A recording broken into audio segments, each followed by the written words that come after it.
You and I know the fear of your whole world shattering. In King Jehoiakim's third year, Babylon's mighty Nebuchadnezzar attacked Jerusalem. Our beautiful city fell. God actually let it happen. I watched our king fall into Nebuchadnezzar's brutal hands. They stripped our sacred temple. The Babylonian king dragged our holy treasures far away to the distant land of Shinar, locking them inside the temple of his pagan gods. Then, Nebuchadnezzar commanded Ashpenaz, his chief official, to round up a captive group of us young Israelites. They targeted the royal and noble families. We had to be physically flawless, brilliant, highly educated, and fast learners. They wanted perfect candidates to serve in the king's palace. We were forced to master the language and pagan culture of the Babylonians, molding us for royal service. To force our assimilation, the king fed us his finest daily food and rich wine right from his own table. This intense brainwashing was meant to last 3 years before we faced the king. Among our chosen captive group were 4 young men from Judah: Daniel, Hananiah, Mishael, and Azariah. But the chief official stripped our holy identities, forcing new Babylonian names on us. Daniel was suddenly called Belshazzar. Hananiah became Shadrach. Mishael was renamed Meshach, and Azariah became Abednego. I felt the panic of losing myself, but Daniel resolved never to defile his soul with the food and king's rich wine. It completely violated our sacred beliefs. So he bravely asked the chief official for permission to reject these forbidden royal portions. Thankfully, our God caused Daniel to find incredible favor and deep respect in the eyes of this high Babylonian official. But the terrified commander hesitated to help us, whispering, "I am deathly afraid of the king who assigned your daily diet. If you start looking weaker than the other young men, the king will literally execute me for it." Undeterred, Daniel approached the guard appointed over him, me, Hananiah, Mishael, and Azariah.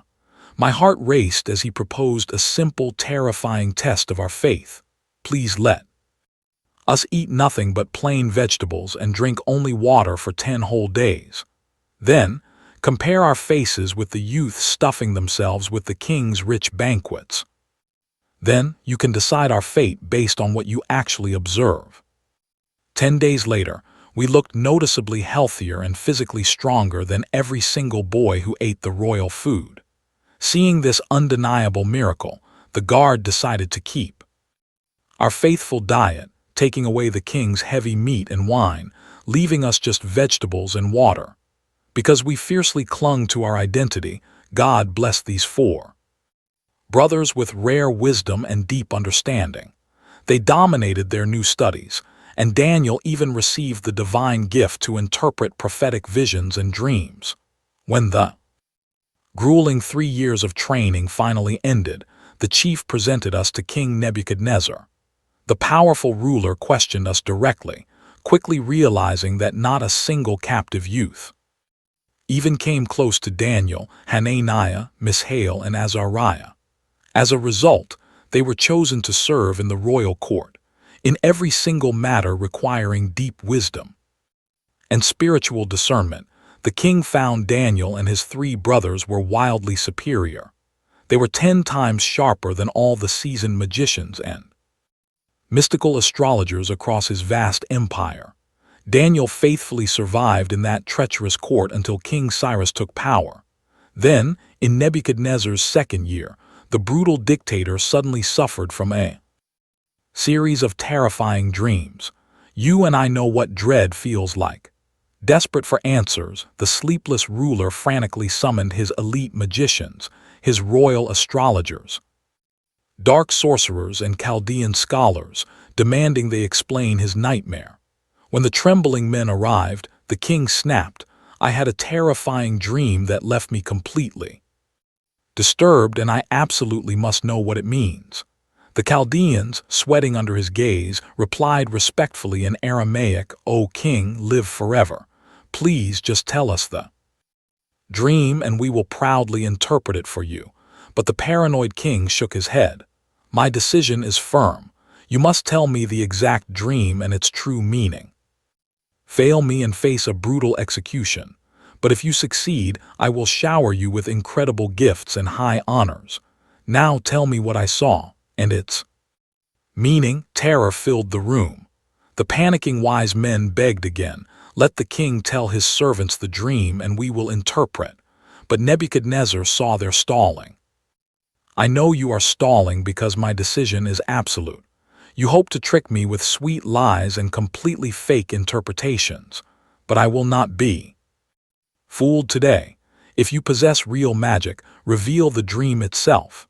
Only then will I trust your interpretation." My heart sank as the trembling Chaldeans finally told the furious king, "No mortal human alive can do what you ask, your majesty. No king, no matter how great or terrifying, has ever demanded such an impossible thing from his magicians or scholars. What you demand is completely impossible. Only the high gods who do not live among us mere mortals could reveal such a mystery." Hearing this raw truth, King Nebuchadnezzar completely lost his mind with violent rage.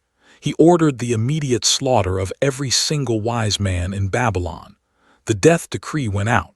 Heavily armed guards began hunting down Daniel and me, ready to butcher us alongside the pagan mystics. When Arioch, the brutal captain of the king's executioners, arrived to slaughter us, Daniel stepped forward, speaking with surprising, incredible calm. He asked the commander, "Why did the king issue such an insanely harsh and urgent death warrant?" Arioch explained the royal nightmare to my friend. Hearing the absolute terror, Daniel rushed straight to the unpredictable king, begging for just a little more time, promising he would uncover the dream's meaning. Surviving that meeting, he rushed back home and told us everything about the nightmare. We instantly pleaded for God's great mercy to reveal this impossible mystery, praying we wouldn't be brutally executed alongside the false, pagan sages of Babylon. That terrifying night, God revealed the mystery to Daniel in a vision. Flooded with immense gratitude, he praised the eternal God of heaven, boldly declaring, "Blessed be the name of God forever, for wisdom and might belong to him alone. He controls time itself, raises up powerful kings and completely removes them. He grants pure wisdom to those who diligently seek him and knowledge to those who understand. He reveals profound, hidden mysteries.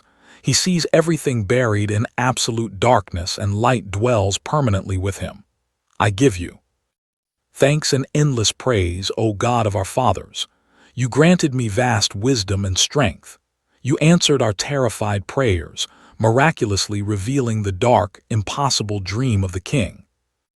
Without pausing, Daniel rushed to Arioch, the royal executioner ordered to slaughter Babylon's scholars. He said, "Stop the killings. Bring me to the king immediately, and I will perfectly reveal the meaning of his nightmare." Shocked, Arioch hurriedly dragged Daniel before the furious Nebuchadnezzar, loudly announcing, "I have discovered a man among the broken captives of Judah who can explain your dream." The dictator slowly turned his terrifying gaze to Daniel, whose Babylonian name was Belshazzar, and coldly asked, "Are you truly capable of telling me exactly what I dreamed and what it means?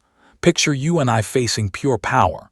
Daniel answered, "No human astrologer, magician, or psychic can reveal your secret, but there is. You and I know this fear." I watched Daniel, a fellow captive, tell the tyrant, "There is a God in heaven revealing mysteries. He showed King Nebuchadnezzar tomorrow. Your dream while you slept are a glimpse of tomorrow. As for me, this mystery wasn't revealed because I possess more wisdom than the rest of us broken exiles. Instead, God revealed it to save those of us seeking understanding, so that you, O king, may grasp the meaning of your dream and the terrified thoughts haunting your very heart." My breath caught as Daniel continued, "Majesty, you saw a giant statue, an idol of terrifying splendor. The head of this massive statue was pure gold, blinding to look at. Its chest and arms were silver, its belly and thighs were bronze. The legs were iron, but its feet were a fragile mix of iron and clay. As you watched, a stone was cut not by human hands. It struck the statue's feet, shattering them. Then the entire massive structure, iron, clay, bronze, silver, and gold, crumbled to dust, like chaff on a summer thrashing floor. The wind swept it all away, leaving no trace. But the stone that struck the idol became a massive mountain, filling the whole earth. That was your dream, and now comes the meaning. O king, you are the mightiest of rulers. Our God in heaven has given you dominion, power, and absolute glory. He placed all of us, people, animals, birds, under your crushing control, making you supreme. You represent that head of gold from the vision. Yet after your reign, another kingdom will rise, weaker than yours. Then a third empire, represented by the bronze, will seize total power and rule over the whole earth. Next, a fourth kingdom will emerge, brutal and strong as iron, just as iron crushes and shatters everything in its path. This empire will smash and conquer all others. The feet and toes you saw, made of iron and clay, represent a divided kingdom. It will have the iron strength, but also the brittle weakness of clay. Parts of it will be strong, while others remain weak. That strange mix of iron and clay also means that people will try to unite, but they will fail to hold together, just as iron and clay never mix. My heart raced as Daniel continued. During the reign of those rulers, our God in heaven will set up a kingdom that cannot be destroyed. Unlike the brutal earthly empires holding us captive, this kingdom will never be surrendered to conquerors. Instead, it will crush and wipe out all these temporary kingdoms and stand forever. The stone that you saw cut from the mountain without human hands, which shattered the statue, proves this. The great God has shown the king what our future holds. This dream is absolutely true, and its meaning is certain. I gasped as King Nebuchadnezzar collapsed face down, actually honoring Daniel. The tyrant ordered that they offer him gifts and burning incense. Then the king confessed, "Truly, your God is above all our gods. He is the Lord of kings, revealing mysteries. Only he could have let you know this hidden secret." The king then elevated Daniel to massive power, handing him lavish gifts and naming him governor over the entire province of Babylon. He even made him supreme chief over the empire's wise men. At Daniel's request, the king appointed our brothers Shadrach, Meshach, and Abednego to manage Babylon's affairs, while Daniel remained safe. But you and I know our peace didn't last. Soon, King Nebuchadnezzar ordered the construction of a massive gold statue, 90 feet tall and 9 feet wide. He erected it on the plain of Dura, right here in Babylon. Then the king sent out a terrifying decree, summoning every high official, prince, governor, military commander, judge, treasurer, counselor, magistrate, and local ruler of the provinces to attend this idol's dedication. Obeying the king's harsh order, all these terrified officials gathered at the dusty site where the golden statue had been raised. I stood among them, dreading Nebuchadnezzar's next command. Then a royal herald shouted in a booming voice, "People of all nations and languages, pay attention to this command. The moment you hear the horn, flute, zither, lyre, harp, and every kind of music, you must drop to your knees and worship the gold statue King Nebuchadnezzar has built. Whoever refuses to bow and worship will immediately be thrown into a blazing furnace." So, when the music played, terrified people from every nation and language dropped to their knees, worshiping the gold idol. Obeying the king's cruel decree, I felt sick. Meanwhile, some Chaldeans approached the king to maliciously report our brothers. They sneered, "O King Nebuchadnezzar, live forever. You issued a decree that everyone hearing the horn, flute, zither, lyre, harp, and all kinds of music must fall down and worship the gold idol. You also declared that whoever refuses will be thrown into a blazing furnace. But there are certain Jews, Shadrach, Meshach, and Abednego, whom you appointed to manage the province of Babylon. These men have zero respect for you, O king. They refuse to serve your gods or worship the gold statue you have erected. Hearing this, Nebuchadnezzar exploded with fury. In a blind rage, he ordered Shadrach, Meshach, and Abednego to be dragged before him. When the three arrived, my stomach tied in knots. The king snapped, "Is it true, Shadrach, Meshach, and Abednego, that you refuse my gods and my golden statue? I will give you one last chance. When you hear the horn, flute, zither, lyre, harp, and every type of music, if you bow down, good. If not, you'll be thrown immediately into the blazing furnace. What god can save you from my hands?" Shadrach, Meshach, and Abednego stood firm before the king. They answered, "O Nebuchadnezzar, we don't need to defend ourselves here. If we are thrown into the blazing furnace, the God we serve can save us, and he will rescue us from your grip, O king. But even if he doesn't, hear this clearly. We will never serve your gods or worship the gold image you erected." Hearing our brother's defiance, Nebuchadnezzar lost his mind. His face twisted with absolute, venomous rage against them. Consumed by anger, he ordered the furnace heated 7 times hotter than normal. Then he commanded the most brutal soldiers in his entire army to tie up Shadrach, Meshach, and Abednego and hurl them into the flames. Our 3 friends were bound tightly, still wearing their tunics, trousers, turbans, and cloaks, and shoved into the raging fire. The king's command was so desperate, and the furnace so unimaginably hot, that the roaring flames actually incinerated the very soldiers who dragged them there. Meanwhile, Shadrach, Meshach, and Abednego fell heavily bound into the flames.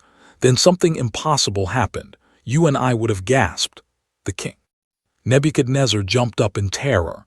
He turned to his advisors, asking, "Didn't we throw 3 tied men into the fire?" "Yes, O king," they replied. I stood trembling in the crowd. The king's eyes widened in sheer terror.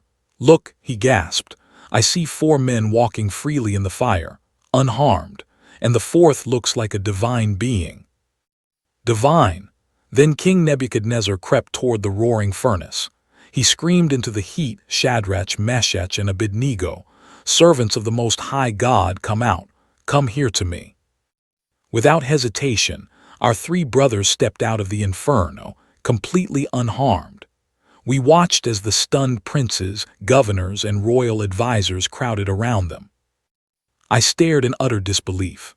The fire left no mark on them whatsoever. Not one hair was singed, and their exile clothes remained completely intact. They didn't even smell like smoke. Then Nebuchadnezzar raised his voice. "Praise the God of Shadrach, Meshach, and Abednego. He sent his angel to rescue his loyal servants. They defied my direct order, risking their own lives rather than worshiping any pagan god but their own. Therefore, I decree that anyone from any nation or language who speaks against their God will be brutally punished. Their homes will be torn down to the ground. Because no other god can save like this."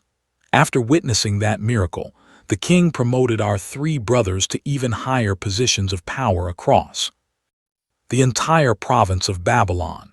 Years later, King Nebuchadnezzar sent a global decree to every nation and language. "May peace be multiplied to you all. I feel compelled to declare the great signs and wonders the Most High God performed right before my eyes. His miracles are truly extraordinary, and his sovereign power has no limits. His kingdom stands forever, ruling from generation to generation. I, King Nebuchadnezzar, was living in peace and total prosperity inside my palace. Then a terrifying dream shattered my comfort. The dark visions on my bed deeply disturbed me. I couldn't shake that creeping anxiety. So I ordered every single wise man in Babylon brought before me, hoping they could interpret its hidden meaning.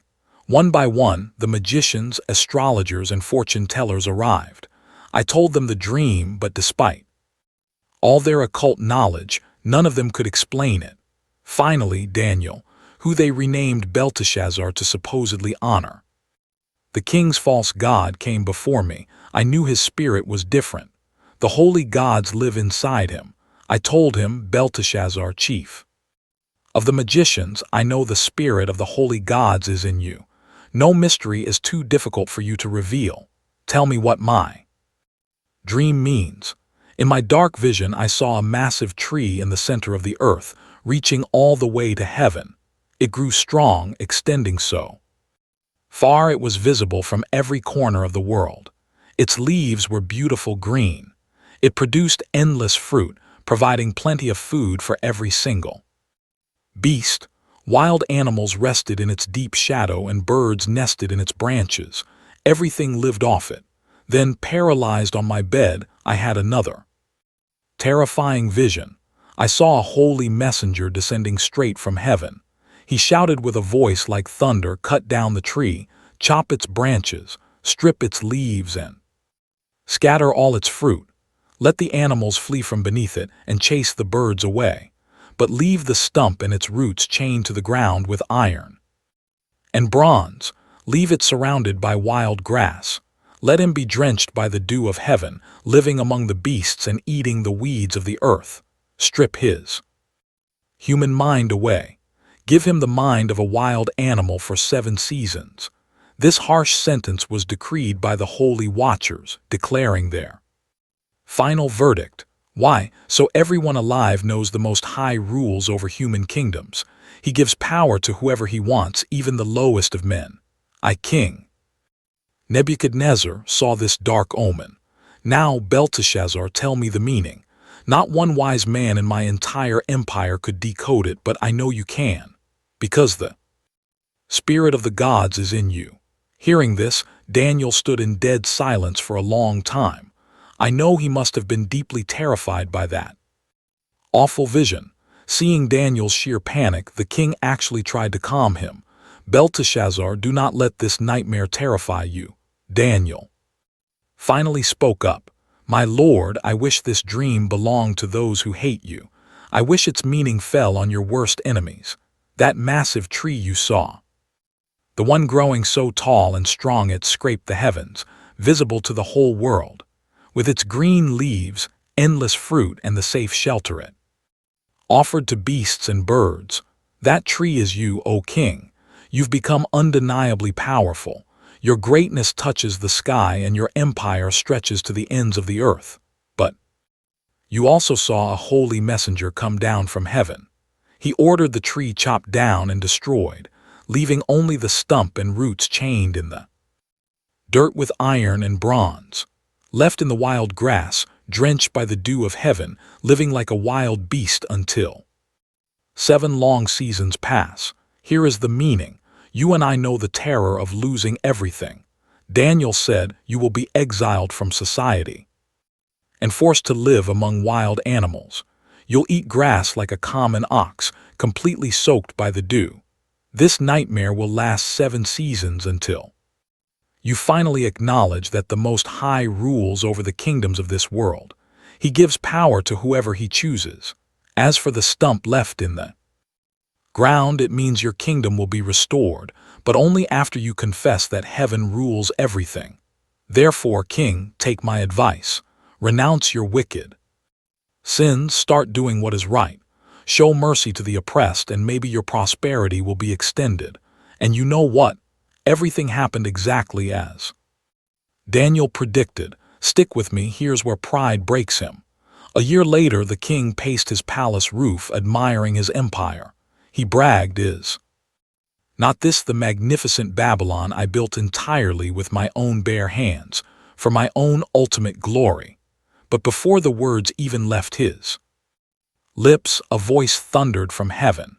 King Nebuchadnezzar, your royal authority has been stripped. You will be driven away from human society to live among the wild beasts. You will graze on grass like cattle.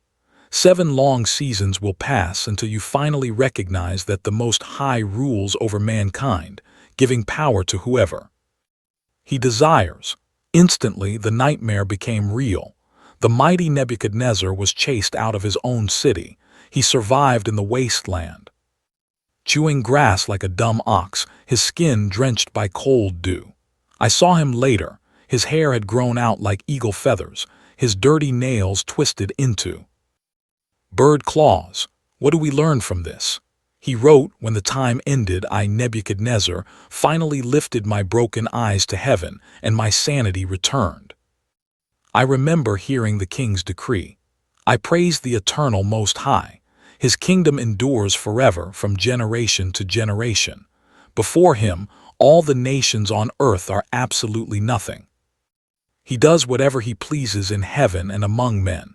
No one questions his will. The king declared his sanity was restored, along with his majesty and honor. My nobles sought me out. I was restored as king with even greater majesty. I watched him, wondering if I would ever see my home again. Praise and glorify the King of heaven. His ways are just, and he can humble anyone walking in pride. Living as a captive, those words gave me hope. Years later, King Belshazzar threw a massive feast for 1,000 nobles. Drunk on wine, he demanded the sacred gold and silver cups be brought in. I felt sick. The ones my father Nebuchadnezzar looted from the temple in Jerusalem, he shouted. My princes, wives, and concubines will drink from them. They paraded out the holy vessels from God's temple. As the guests drank, they praised their lifeless idols. You know that pain, watching what you love mocked. Gods of gold, silver, bronze, iron, wood, and stone. But right then, a mysterious human hand materialized out of nowhere. Its fingers began writing on the plaster. Right near the lampstand of the royal palace, Belshazzar stared in absolute shock as the hand moved across the wall. He turned pale. Pure terror gripped him. His legs gave out, knees knocking together in panic. Desperate and terrified, the king screamed for his astrologers, sorcerers, and wise men. He was losing control. He yelled, "Whoever reads this writing and explains it will wear royal purple, get a gold chain, and become the third highest ruler in the empire." One by one, the king's experts stepped up to interpret the message. I watched from the shadows as every single one of them failed to decipher it. They couldn't explain its meaning. This only fueled Belshazzar's terror. His face grew even darker with dread, and his nobles just stood there, paralyzed by fear. Silent, completely clueless. While the king and his guests panicked, the queen mother walked into the banquet hall, drawn by the chaotic noise. She spoke with calm confidence. "O king, live forever. Don't let this alarm you or drain the color from your face. There is a man in your kingdom who has the spirit of the holy gods. Back in Nebuchadnezzar's day, he was famous for his brilliant insight, understanding, and extraordinary wisdom. Wisdom rivaling the gods themselves. He had this incredible ability to interpret dreams, solve complex riddles, and unlock impossible mysteries. Your father made him chief over all magicians and astrologers. His name is Daniel. Call for him now, and he will tell you exactly what this means." I was immediately escorted into the blinding light of the banquet. Belshazzar stared down at me. "Are you Daniel?" he asked, sizing me up. "One of the Judean exiles my father brought from Jerusalem. I've heard the spirit of the gods lives inside you, giving you unmatched brilliance and insight. My smartest advisors already tried reading this text and explaining it to me, but every single one of them failed. But I heard you can interpret signs and solve mysteries. If you can read this and tell me the meaning, I'll dress you in royal purple. I'll put a solid gold chain around your neck and make you the third most powerful ruler in Babylon." I stood there, looking at this terrified king. I didn't care about his wealth. "Keep your gifts," I told him, "and give your rewards to someone else, but I will read the writing for you. Listen, king. The Most High God gave your father Nebuchadnezzar immense sovereignty, power, glory, and honor. Because of that heavy authority, people trembled. Nations of every language feared him. He held absolute life and death in his hands. He could execute anyone, spare anyone, or promote whoever he wanted. He crushed anyone in his way. But when his heart grew arrogant and hardened with pride, he was stripped of his royal throne and stripped of glory. He was driven away from humanity. His mind warped into that of an animal, forced to live out in the wild like a beast. He ate grass like cattle, soaked by the dew of heaven, until he finally admitted that the Most High God rules over all human kingdoms. He appoints whoever he chooses, but you, his son Belshazzar, you knew all of this, yet you refused to humble your own heart. Instead, you boldly defied the Lord of heaven. You brought the sacred cups from his temple here, you, your nobles, your wives, and your concubines. Used them to drink wine. You worshipped dead idols of gold, silver, bronze, iron, wood, and stone, fake gods that can't see, hear, or understand a thing. But you never honored the one true God holding your breath and destiny in his hands. That is why he sent this hand to write the message.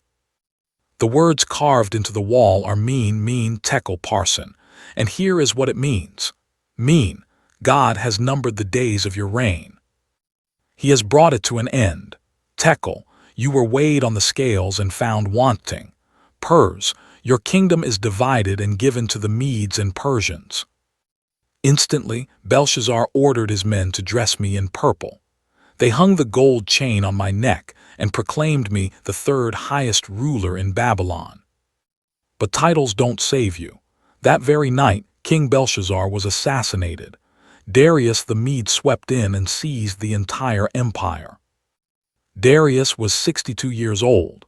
Soon after, he restructured everything, appointing 120 governors to manage different regions across the vast new kingdom.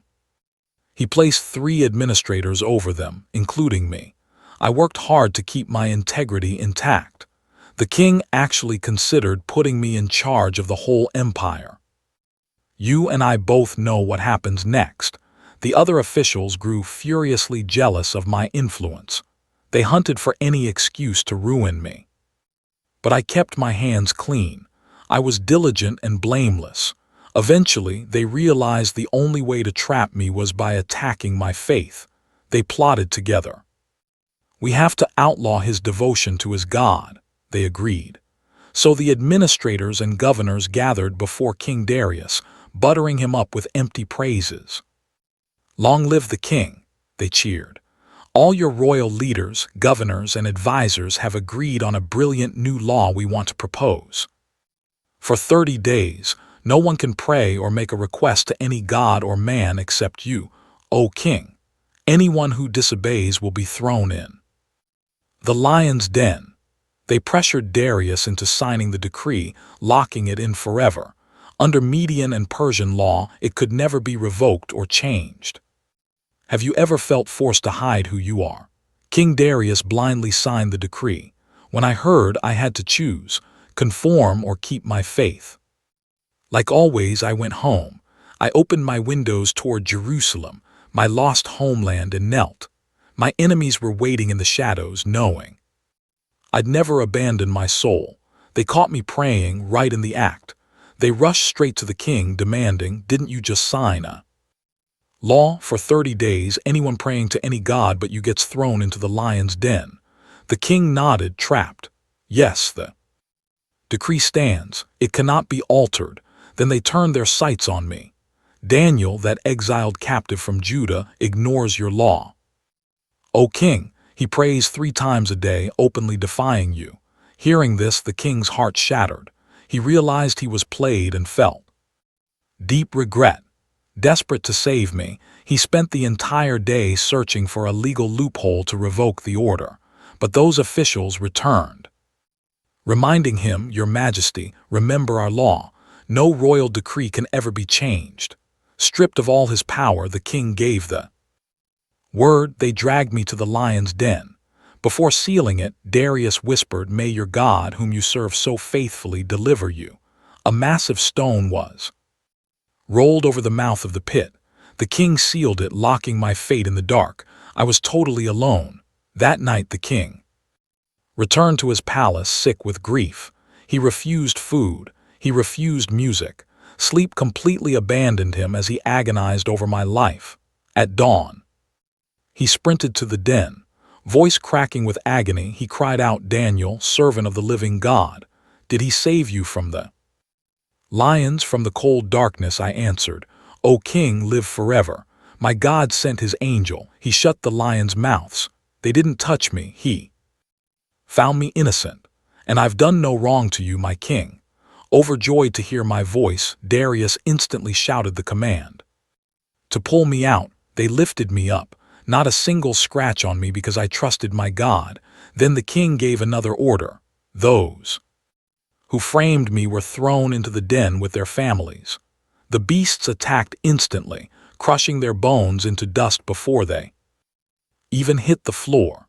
Shaken by this miracle, King Darius sent a royal proclamation to every nation and language in his vast empire, declaring, "May you have abundant peace.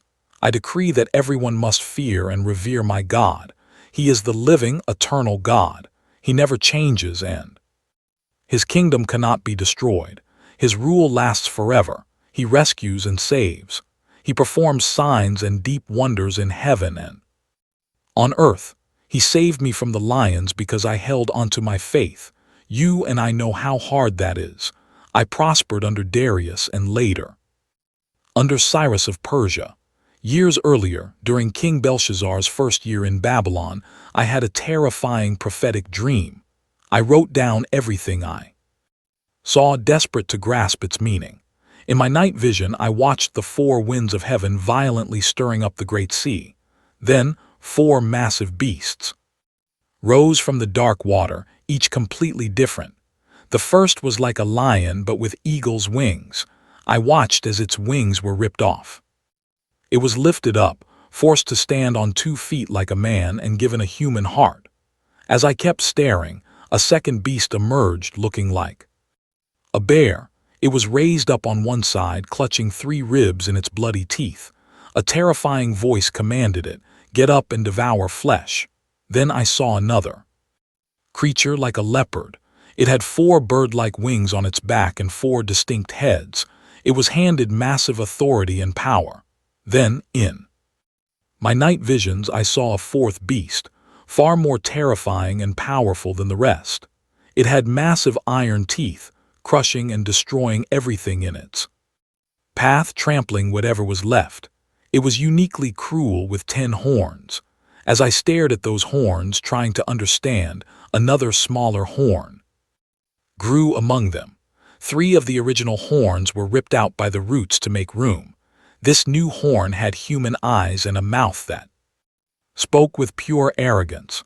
I watched until thrones were set in place and the Ancient of Days took his seat. His clothing was snow white, his hair like pure wool. His throne was blazing with flames, its wheels burning with intense fire. A river of fire flowed out before him. Millions served him and countless multitudes stood before his presence. The heavenly court was seated, and the books of judgment were finally opened. I kept watching, absolutely sickened by the boastful words of that little horn. Then I saw the 4th beast killed, its body completely destroyed and thrown right into the blazing fire. The other beasts lost their power but were allowed to live a little longer. As my night vision continued, I saw someone like the Son of Man, arriving with the clouds of heaven. He approached the Ancient of Days and was led directly into his presence. He received authority, glory, and a kingdom. Every nation, people, and language will serve him. His rule is eternal. It will never be destroyed. Seeing all this, I was deeply terrified. My spirit felt completely overwhelmed. I approached one of the heavenly beings standing there and begged to know what this meant. He explained that the 4 beasts are 4 human kings who will rise to power. But ultimately, the holy people of the Most High will receive the kingdom and possess it forever, through all eternity. But I needed to know about that 4th beast.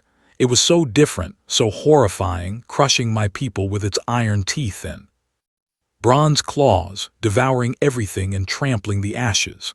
I also asked about those 10 horns on its head, and the new horn that grew, making 3 others fall. The one with human eyes and a mouth speaking absolute arrogance, looking stronger than all the rest. I had watched in horror as that little horn waged war against God's holy people, defeating us. That is, until the Ancient of Days arrived, bringing justice for the saints of the Most High. When the time came, they finally took back the kingdom. Then he gave me the truth. The fourth beast is a fourth kingdom on earth. It will be different, devouring the entire world, trampling and shattering everything. Those 10 horns represent 10 kings from that empire. Then another ruler will emerge. He'll crush 3 kings and curse the Most High. What would you do in my place? This tyrant will crush us, twisting our sacred laws and the very fabric of time. We will suffer under his iron grip for 3.5 years, but finally, judgment will fall against him. His power will be stripped away and completely destroyed forever.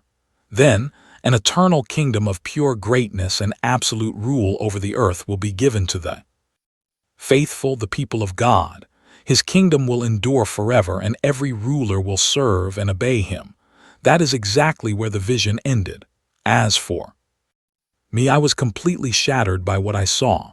Dark thoughts haunted me, and color drained from my face. But I kept all these heavy fears to myself, letting them burn in my heart. You and I both know how heavy secret dread can feel. 3 years into King Belshazzar's reign, another vision struck me. I suddenly stood in the walled fortress of Susa, deep in the province of Elam. As I looked around, I realized I was standing by the Ulai Canal. I raised my eyes and saw a ram standing beside the water. It had 2 massive horns. One grew much taller than the other, rising up last. I watched the ram charge violently toward the west, north, and south, completely dominating absolutely everything in its path. No living beast could stand against it, and nobody could escape its crushing grip. It did exactly what it pleased, growing more arrogant and unstoppable. While my mind raced to understand this, a goat suddenly appeared from the west. It moved so incredibly fast its hooves never even touched the dirt. This creature had one massive, terrifying horn right between its eyes. It charged in pure blind rage at the 2-horned ram I had just seen by the water. Fueled by absolute fury, the goat attacked the ram, violently shattering both of its horns. The ram was totally powerless to fight back. It was hurled to the dirt and brutally trampled. Nobody could save it from the goat. The goat grew terrifyingly strong, but right at the absolute peak of its power, that massive horn snapped off. In its place, 4 huge horns erupted, pointing outward straight toward the 4 corners of the earth. From one of those 4, a tiny horn sprouted, but it grew unnaturally fast, spreading its dark influence south, toward the east, and directly toward our glorious homeland. That little horn grew so terrifyingly bold it challenged the very armies of heaven itself.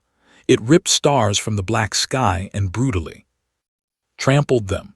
It arrogantly defied the Prince of Heaven's army, stopping our daily sacrifices and brutally defiling our holy sanctuary. Because of this dark, bitter rebellion, this evil horn seized control of our daily offerings. It threw pure truth straight into the dirt, succeeding in its wicked plans. As I stood there, continuing to watch in horror, I heard 2 holy angels speaking. One asked the other, "How long will this nightmare last? The ending of our sacrifices, this awful rebellion, destroying our sanctuary and crushing our identity." The other angel firmly answered, "It will take 2,300 days. Only then will our holy sanctuary be purified." After witnessing this horror, my mind frantically raced to understand what it meant. As I agonized over it, suddenly, someone who looked completely human just appeared right in front of me. Then a booming voice echoed from the Ulai River, commanding Gabriel explain the vision to him. As Gabriel stepped closer, sheer panic gripped my chest. I collapsed, my face pressed in the dirt. He said, "Listen closely, son of man, this vision points to the very end of time." As he spoke, my body went totally numb. I fell into a deep sleep, my face still in the dust. But he reached out, touched me, and pulled me back to my feet. Then he whispered, "I will show you what happens when this horror ends. The final timeline for this fulfillment is rapidly approaching. That two-horned ram you saw, it represents the powerful kings of Media and Persia. The fast goat symbolizes the entire kingdom of Greece, and its massive horn is their very first mighty king. But when that powerful horn snapped off, 4 new empires rose up from the ashes. Still, none of those 4 will ever match the brutal strength of the first. You know how tyrants use lies. When human rebellion peaks, a totally ruthless king will rise up, an absolute master of dark deceit. He will be incredibly powerful, but not entirely by his own human strength. He will unleash absolute, unprecedented devastation. Every twisted plan he makes will succeed, systematically ruining strong leaders and completely destroying God's holy people. Using pure cunning, he will make vicious lies sound like undeniable truth. His heart will swell with sick arrogance, destroying countless people with fake peace. Finally, he will dare to challenge the Prince of Princes. Yet he will be utterly destroyed, and not by human hands. The vision of the evenings and mornings is absolute truth, but quickly seal up this dark vision. It belongs to an impossibly distant future. After witnessing all this terror, my body just gave out. I collapsed entirely and lay deathly sick for days. Eventually, I forced myself up and returned to my duties for the king. But the heavy dread of that vision haunted my soul. Nobody around me even began to understand its dark meaning. Later, in the first year of Darius, son of Ahasuerus of the Median bloodline, who was appointed ruler over the vast Chaldean Empire, I found myself obsessively studying our sacred ancient scriptures. Reading the prophet Jeremiah's scrolls, I realized the tragic desolation of Jerusalem would last exactly 70 years. Seeing this bitter truth, I turned to the Lord God in desperate pleading prayer. Starving myself, wearing rough sackcloth and covered in cold ashes, I poured my shattered heart out before the Lord, confessing my deepest shame. O Lord, our great and terrifying God, you keep your promises and show deep mercy to anyone who loves and obeys your commands. But we sinned. We chose pure evil. We've all made compromises, haven't we? We totally walked away from your clear laws. We arrogantly ignored your prophets, who bravely warned our kings, our princes, our ancient ancestors, and every single citizen. O Lord, you are perfectly just in your anger, but we are drowning in public shame, every one of us in Judah, in Jerusalem, and all of Israel. Whether near or scattered in distant lands, we carry this deep shame because we betrayed you. Our kings, princes, and ancestors also share in this bitter dishonor. Every one of us turned our backs on you. Yet, Lord our God, you overflow with warm mercy and forgiveness, even when we brutally rebelled against your spirit. We deliberately ignored your voice. We flat out refused to live by the beautiful laws you handed down through your brave prophets. Honestly, all of Israel broke your rules, wandering away and stubbornly refusing to listen. Because of this blindness, the heavy curse written in Moses' law crashed down on our heads.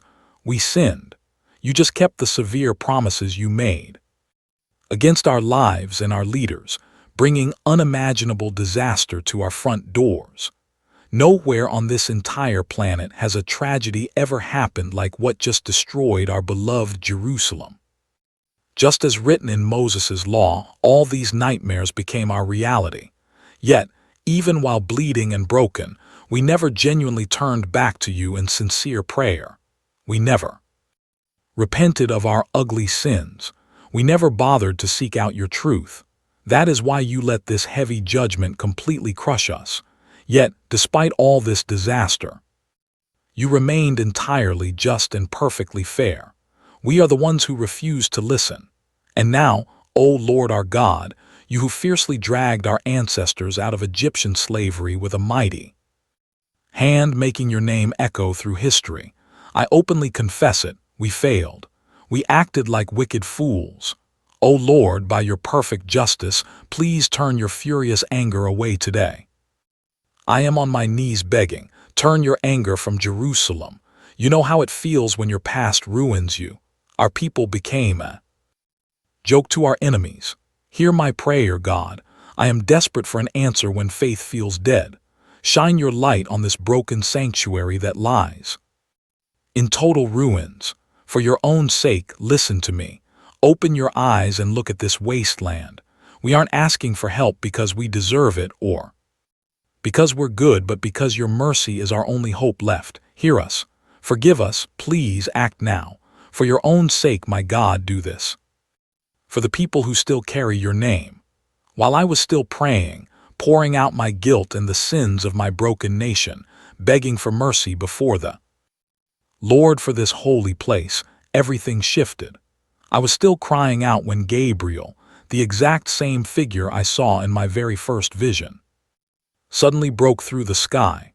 He reached me just at the hour of the evening offering. He stepped close to my trembling body and said, I came to give you clarity. The very second you started praying, a command was issued. I am here to show you the truth because you are deeply loved. Listen closely and understand this. 70 weeks are set apart for your people in this sacred city. A countdown has started to finally bring an end to all this rebellion, to wipe out sin, clear our guilt, and bring in permanent justice. This timeline will lock in the prophecy and anoint the most holy place. You need to grasp this. From the exact moment the order drops to rebuild Jerusalem until the chosen leader, the Prince, arrives, 7 weeks and 62 weeks will pass. The shattered streets and walls will rise again, but in terrifying times. After those 62 weeks, the chosen one will be killed, losing everything.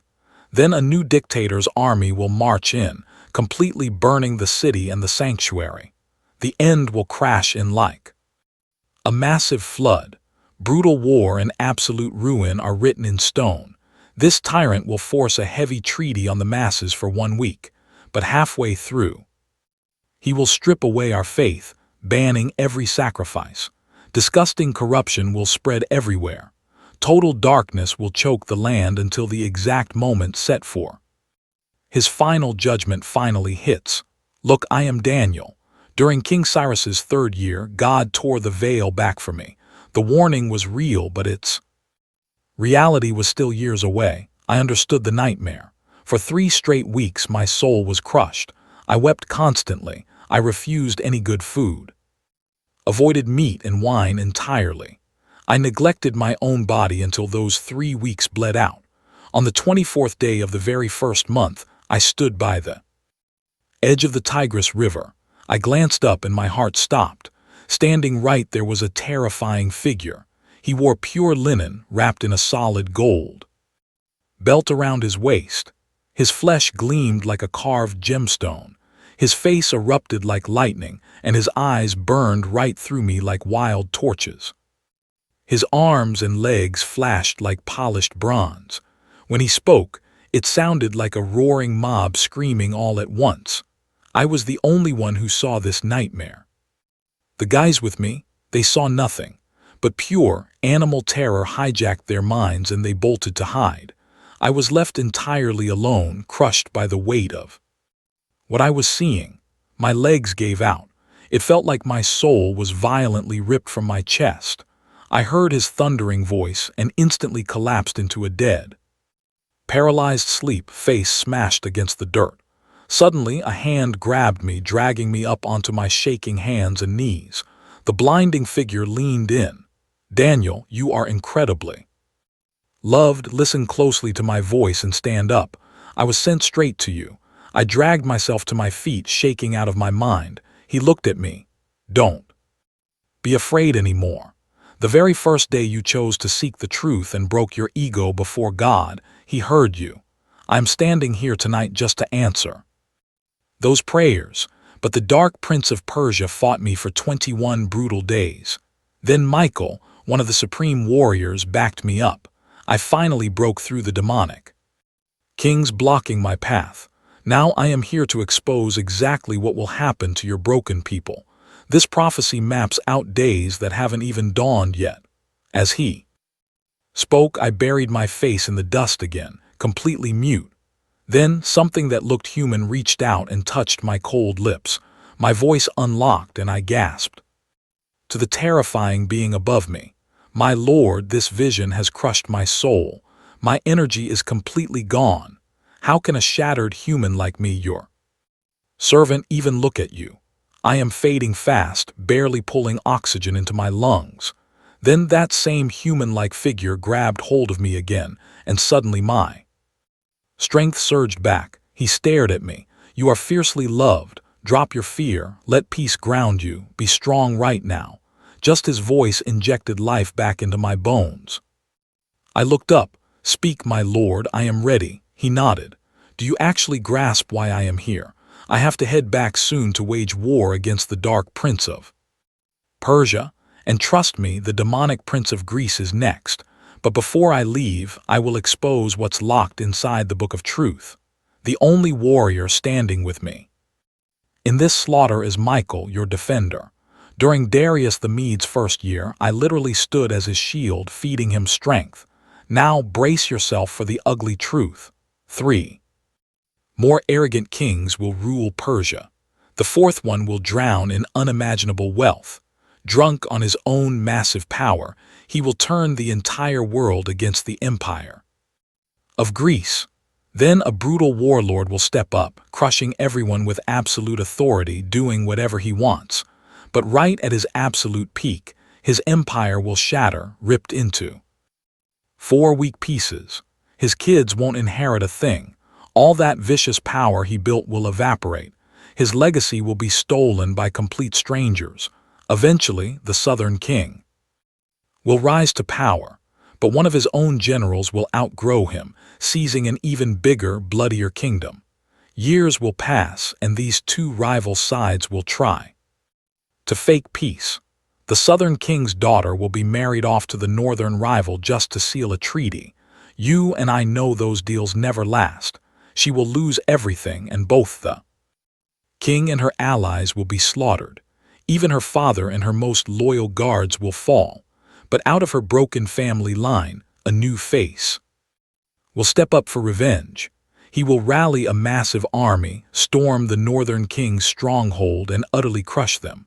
He won't just stop there. He will steal their false gods and drag their terrified rulers away. He will hoard all their gold and silver, hauling the plunder back to Egypt.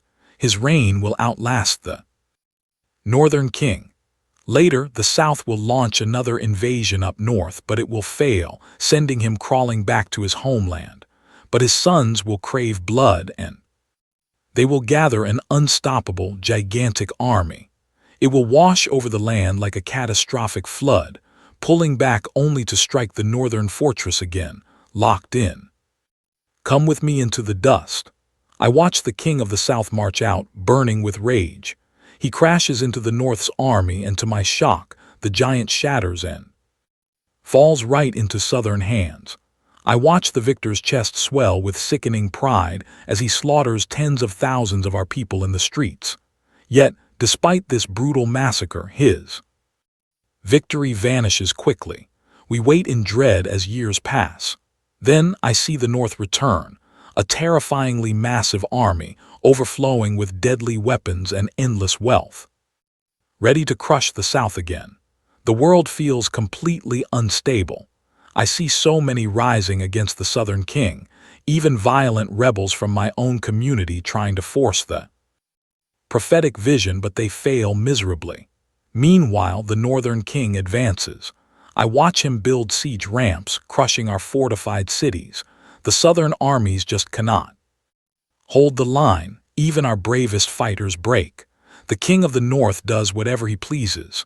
Nobody can stop him. I watch in horror as he takes over our beautiful, glorious homeland, leaving utter devastation in his wake. My heart breaks. Then he tries to tighten his iron grip, draining resources from his entire kingdom for total control. I hear rumors he is trading his own daughter in marriage just to manipulate political power. But she won't stay loyal to his twisted agenda. After that failure, I see him pivot, unleashing his naval fleets to conquer the coastlines and swallow up massive territories. But a brilliant commander finally rises up, completely stopping his arrogant rampage. I feel a spark of hope as the invader's own shame crashes right back onto his head. Forced to retreat, he runs back to his fortress. But right there he stumbles, falls, and vanishes from history. Then I see a new ruler step up, one who forces crushing taxes onto our already bleeding land. He enjoys incredible prestige for a brief moment, but then his reign abruptly ends, not in open battle or violent conflict, but in the shadows. Next, a truly despicable man seizes control. He has no royal blood. I watch him steal the throne not with swords but through slick lies and flattery. Anyone who resists is violently washed away like a flood. Even the most powerful prince of our sacred covenant is utterly broken. I see him make treaties only to betray us with cunning political strategies, tightly securing his grip despite starting with almost nothing. Without facing resistance, he invades our wealthiest provinces. He pulls off schemes his ancestors never dreamed of. I watch him steal our wealth, tossing the stolen loot to his loyal thugs. He plots dark sieges against our strongholds. I know he is on a strict divine timer. Soon he gathers his troops to march south. It's a massive, terrifying army. The southern king scrambles to build a massive defense of his own, but I can already tell he will never survive the internal backstabbing. Even his closest friends, the ones eating at his own table, turn completely against him. I watch his entire defense collapse, causing his army to bleed out.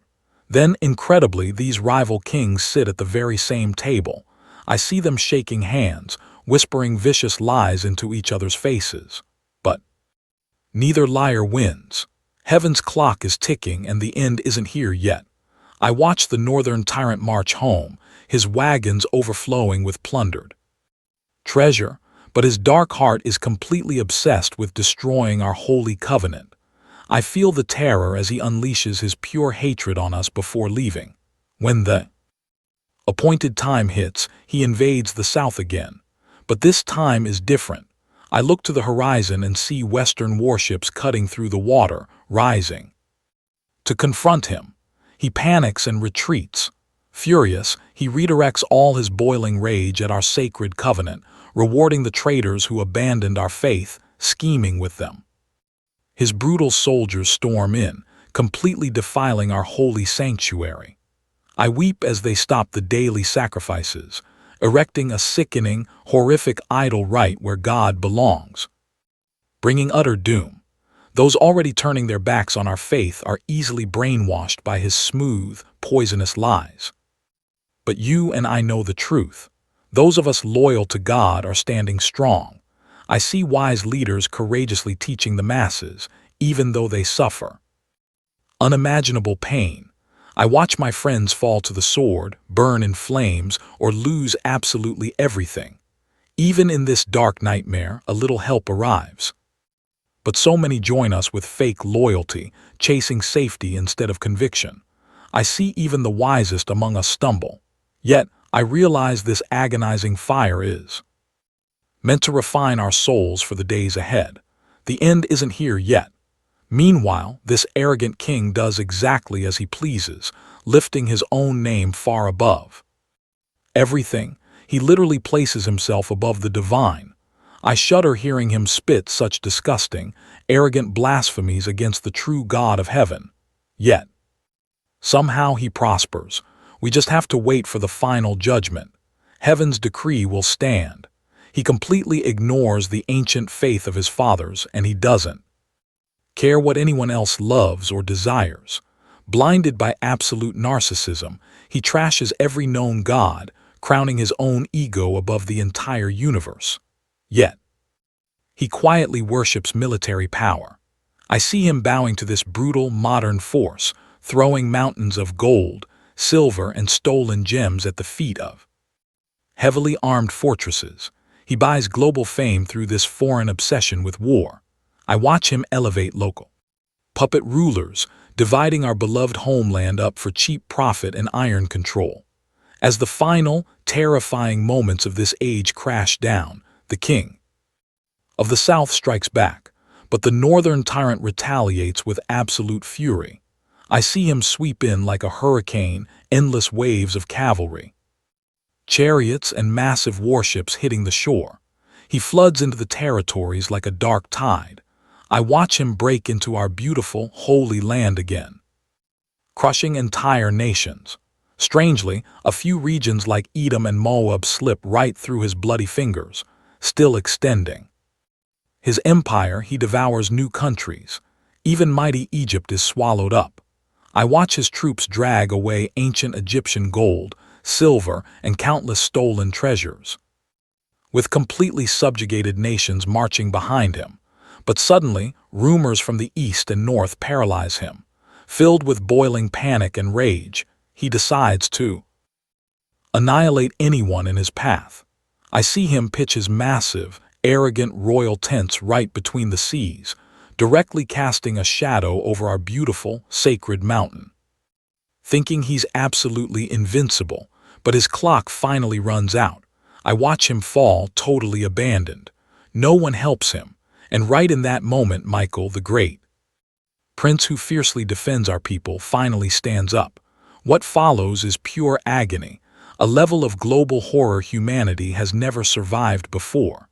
Yet, standing in the middle of this absolute chaos, you and I finally see our rescue. Everyone written in the book of life is pulled free, even those sleeping deep in the dusty earth. Stand here with me. I hear a voice say, some wake to endless life, others to eternal shame. The wise shine like the open sky, and those who lead people to justice will glow like stars forever. Then it hits me. He says, Daniel, seal these words. Hide this book until the final appointed time. He tells me that in those days people will desperately search for answers, and knowledge will explode. My heart racing, I look up, and I see two figures standing on opposite sides of a massive river. One turns toward a man dressed in pure linen, hovering right above the rushing waters. He asks, how long until these terrifying wonders finish? I hold my breath and watch the man in linen raise both hands to the heavens. He swears by the eternal Maker, declaring it takes a time, times, and half a time. When our people's remaining strength is completely shattered, then all these things will end. I hear every word, but I just cannot understand. Lost like you might be, I ask him, my Lord, what is the final outcome? He replies, go your way, Daniel. These heavy words are locked away until the end. Many will be purified, tested, and made right. The wicked will keep doing evil. The corrupt stay totally blind, but the wise will see the truth.